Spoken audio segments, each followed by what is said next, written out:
billahi minash shaitanir rajeem. Bismillahirrahmanirrahim. You guys, today we have another awesome individual, young person from our community with us.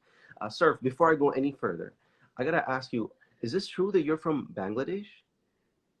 No, this is You're not not, right? true. That's just a rumor I created, right?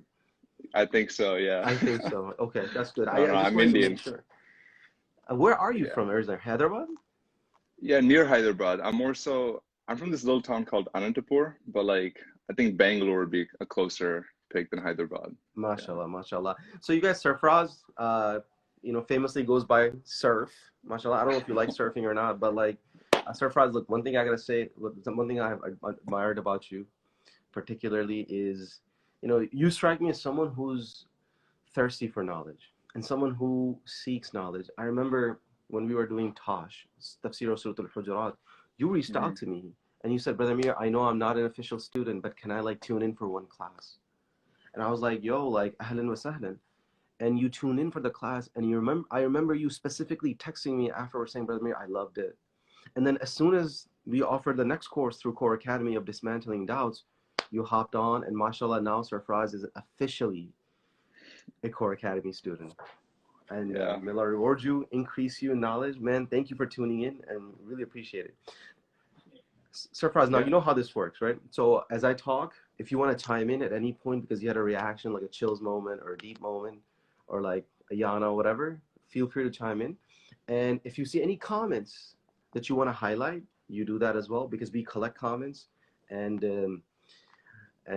we like to publish them. So let's begin, you guys. Today, inshallah, we're starting Hadith 223. And this Hadith comes to us from Salman Al-Farisi. You guys, Salman is someone I have deep love for. Believe it or not, Surfraz, the first talk I ever gave to ISM youth was on the life of Salman Al-Farisi. Oh man, this is It's gonna be crazy. good then. It's like deja vu all over. And it's actually still on YouTube, like back in 2011 when I gave this talk. And the audio quality is kind of sucky, but like it's up there. So I'll have it's to go really check that cool. out. Yeah, it's really cool that I get a chance to do this again. What I like to do, Surf, is I like to give a theme of somebody's life before I get into their life. And this way the theme becomes more and more deepened as the talk kind of progresses. So the defining theme, first of all, have you studied the life of Salman al-Farisi? Let me ask I haven't studied it. I just know like maybe a one event, but that's you. about What it. event do you know? It's like the Battle of the Trench where he gave Gotcha. recommendation on how to do it. Yeah. Gotcha. Have you ever heard of his conversion story where he was like moving from town to town trying to seek knowledge and the truth? Have you ever come across that? I have not, no. You have not. Okay. Mm-mm. So so a lot of people have heard this, the Sunday school version of the story of his conversion, of how he was like a ping pong bouncing from town to town until he finally discovered the truth. We're going to go a little bit deeper today. And you guys, like, his life has so many lessons. And the defining theme of his life that I want to put up right now is, yo, he was a seeker of truth no matter what the cost. Like, for real. Like, no matter how high the price tag was, um, no matter how high the price tag was, this person, if he had to relocate himself, put himself through inconvenience, like Salman al-Farisi, he went through such crazy lengths to make sure that he got to the truth and at the bottom of the hmm truth. So hmm this is Salman al-Farisi for you. So today we're probably not going to finish his life. We're going to start part one, then I'm going to leave you on a cliffhanger, and then inshallah we're going to do part two. So let's begin with his life. Here's a cool part. The life of Salman al-Farisi comes to us from his first hand account. So he's going to basically tell us the story, and this is coming to us from Ibn Abbas in the Musnad of Imam Ahmad. So let's get right into it. Salman al-Farisi says, I was a Persian, and I was born in the town of J, some say G, and this is a province in Iran. So if you forget everything where he's from, just remember he is born in Iran, modern day Iran. Khuzestan is hmm a province. And he says, when I was born into a rich family, and my dad was a dehqan. Dehqan is like a landlord. So his dad owns this gigantic swaths of land, and he hires peasants and he gives them a cut, but he makes a lot of money in the process. So his dad is like rich, he's the head of the village, and in this family of Zoroasters, they follow the Zoroastrian religion, Salman al-Farisi is born. Now, here's where it gets really interesting. Salman says, I was the most beloved thing to my father. In fact, my dad loved me so much that he would not let me leave the house. Like, okay, so I hope people don't get offended when I say this. He says, this is Salman's word. He's like, my dad kept me inside the house like other people would keep their daughters inside the house. You know, and you know how in Desi culture till today, like, you know, girls can be out late at night and guys can be whenever, wherever, you know. He's Right, like, right. I was like a daughter to my dad. He loved me that much. Like, this is the kind of love. He's literally trapped me inside the house. Like, talk about overprotective parents. And I got teenagers complaining to me. They're like, Brother Ameer, like, we can't do sleepovers. Like, we don't do anything bad. We're just doing pillow fights. And my dad won't let us go anywhere. Well, here Salman is like a trophy child, literally. And he's not allowed to go anywhere. So anyway, Salman's like, in my free time, all I get to do is like learn religion. And he's like, I'm learning the Zoroastrian religion. Now, those of you who don't know the Zoroastrian religion, sir, have you ever heard of the Zoroastrian religion? I have not. You're not. Zoroastrian religion is like one of the most unique religions in the world, where they believe that there are two ultimate creators. So there's like the creator of good, and then there's the creator of darkness. And they're like duking it out, and there's a war going on. And ultimately, one day, the god of good, who they call Ahura Mazda will like triumph. But to kind of help him out, we gotta worship him, because that kind of fuels him. Now, the symbol of the god of good is the fire. So that's why every temple of the Zoroastrians have these fires that are always burning.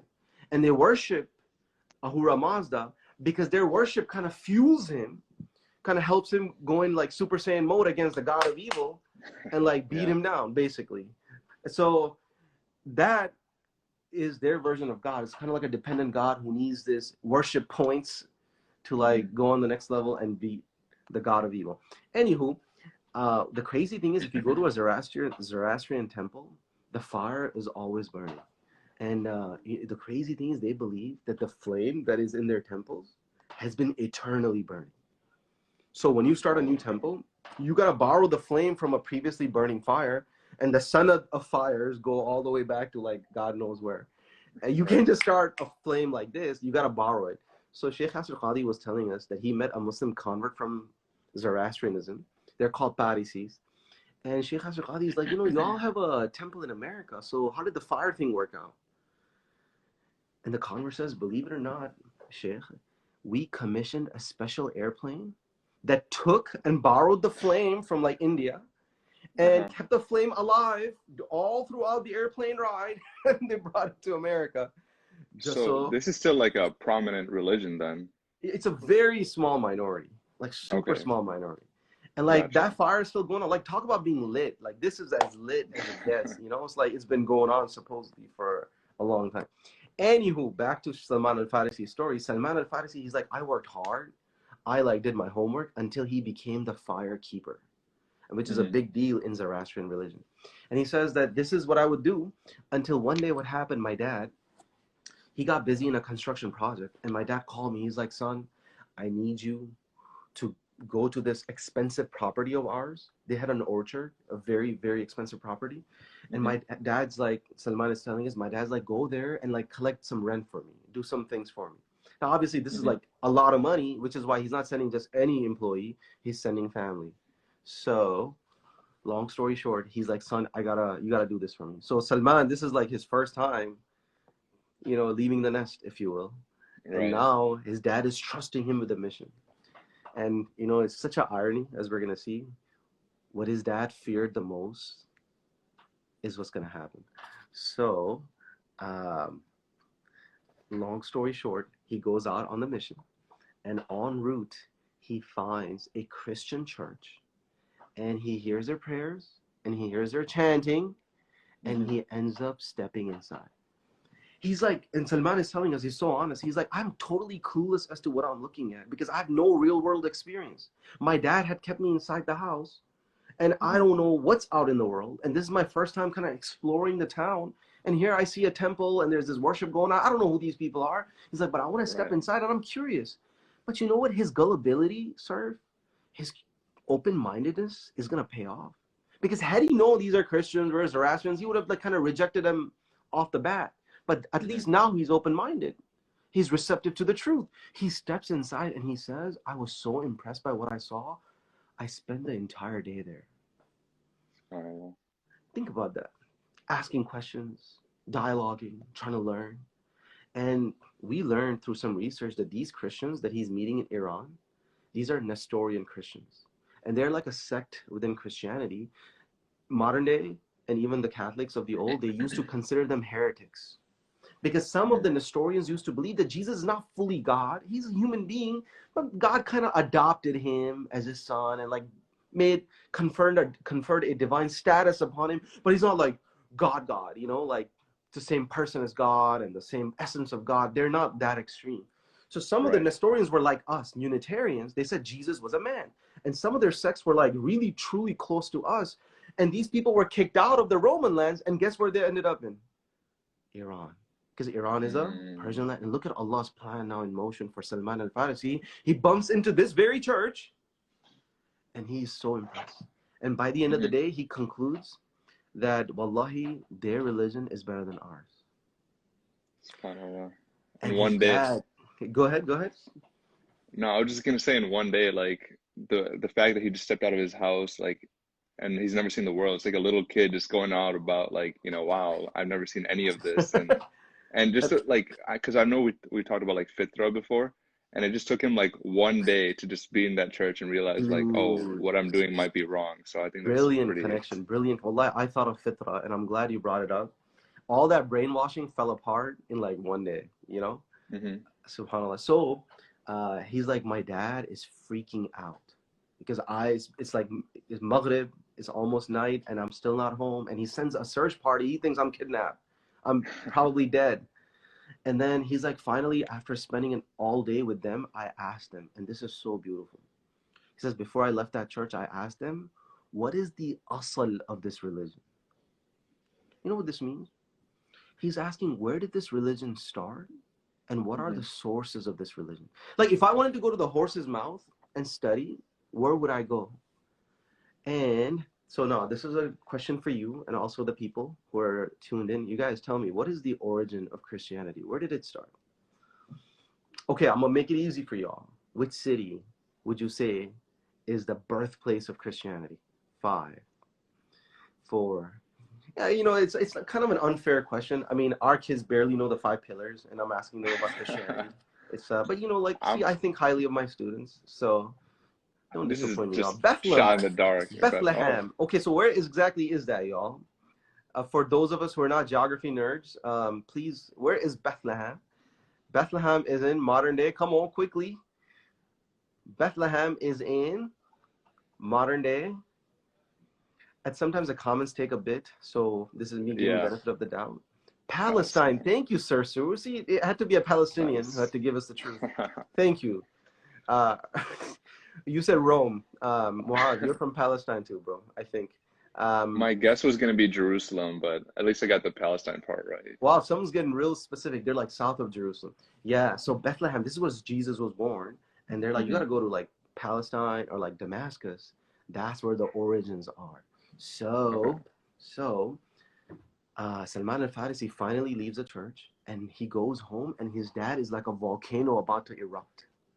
And he's like, where were you all day? Didn't I give you a job? And like, what happened to you? One day I trust you and you act like this. This is why I don't never let you outside of the house.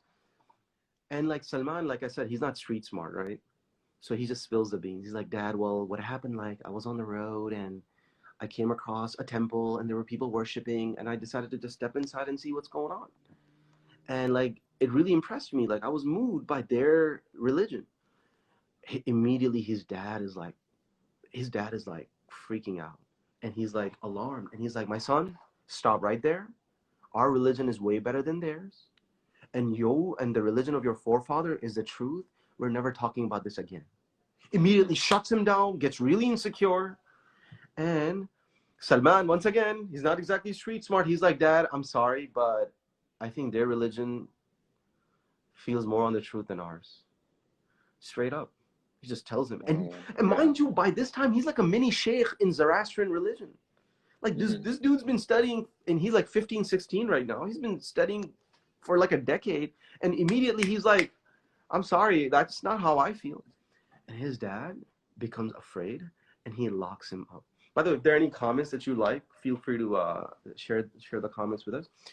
Anywho, back to the point, his dad becomes so afraid that already he was trapped inside the house. Now his dad locks him up, chains him, puts shackles on him, and he is under house arrest. I mean, he was already trapped. Now he's like, one day, and now he's back in the house, locked up, man. yeah, I like feel he's for like him. super locked up. And yeah, basically this, and you know, I don't know if you've seen the irony here. The very thing his dad was trying to shield him from is the very thing that's happening. And you know, like in it is a parenting lesson and a teaching lesson. But sometimes we become so emotionally invested in our kids or somebody, some of our friends or family members. They're like, I need them to be a certain way, and we want to control every aspect of who they're gonna be. And we forget, yo, like they're spiritually independent at the end of the day, or they're going to become. They're going to become intellectually independent. We don't control. Right. We don't Right. ultimately control. Allah has a plan that's going to unfold. Like, man, this need for control sometimes makes us extreme and insecure, and then we end up having the opposite reaction of what we expected. You know? Yeah. So that's If I can add on to any that. reaction to that. Yeah, I was just gonna say, I was literally just discussing this with some friends earlier. Like, you know how when someone tells you to do something, you don't want to do it, and even like if you're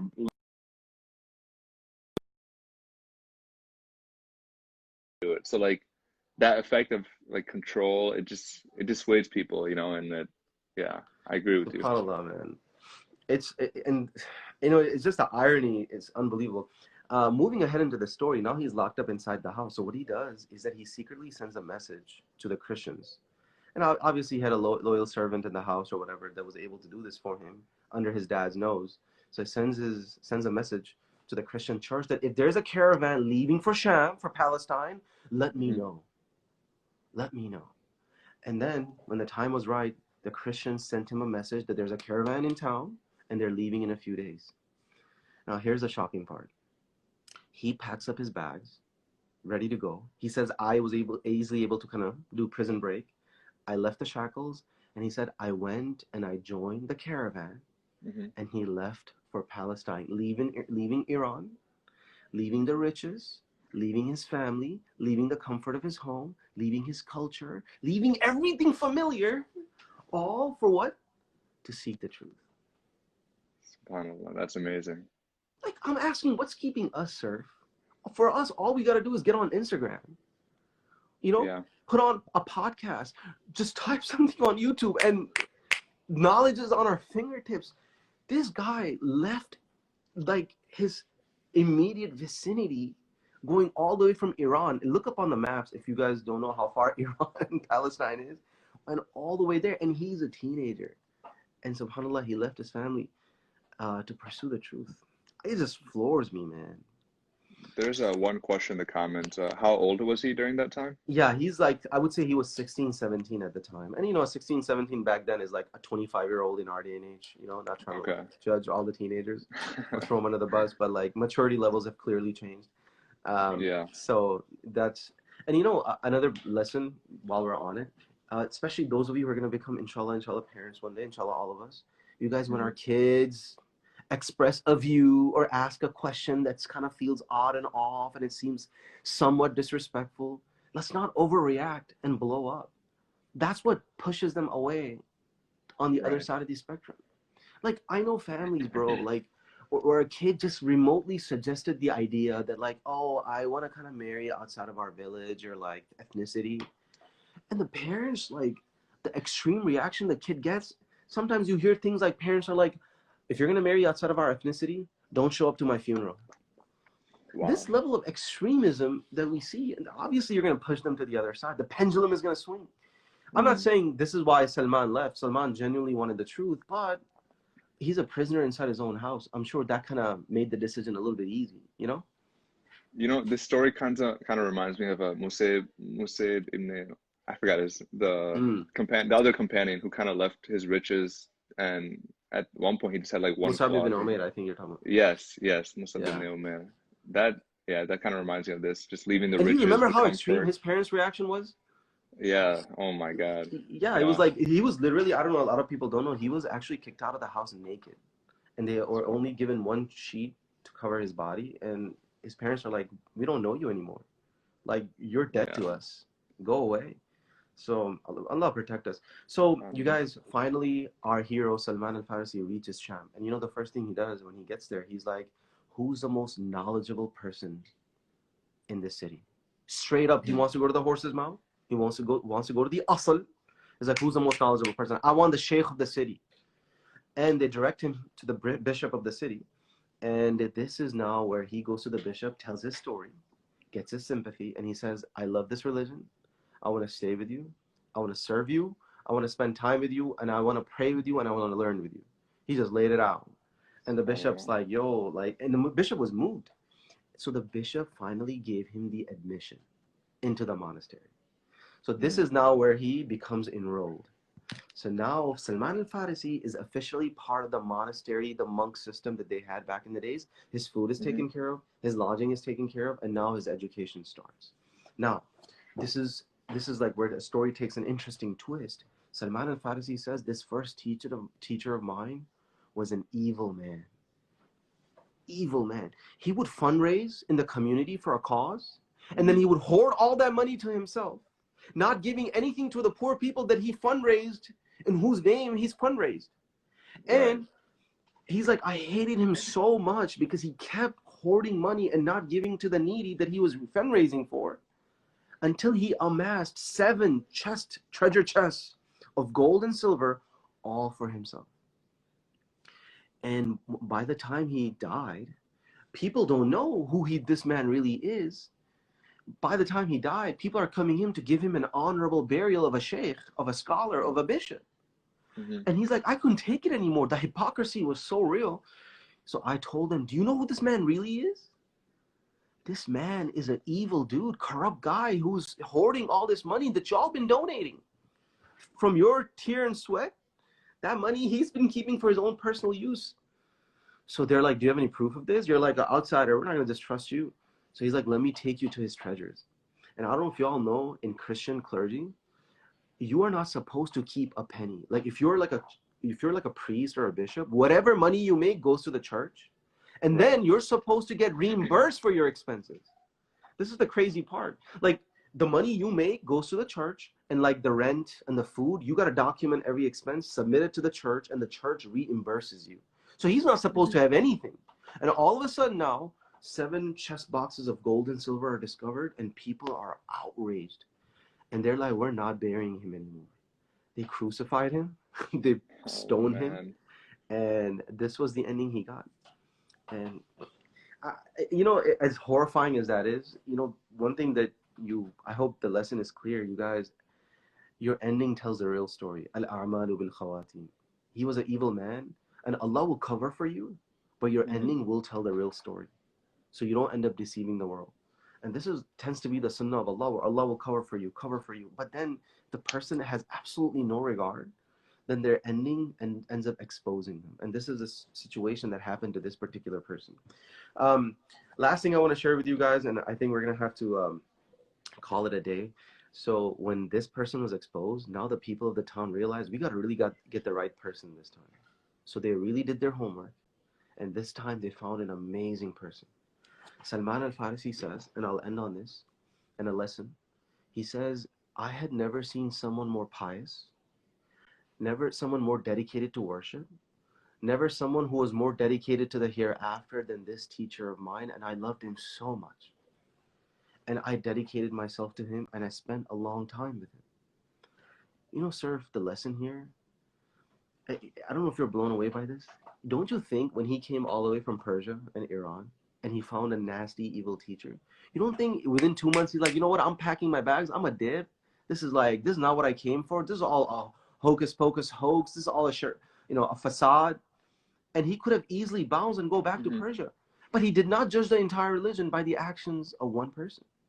And he stayed patient. And he's like, even though my teacher is not the best, I'm going to learn what I can.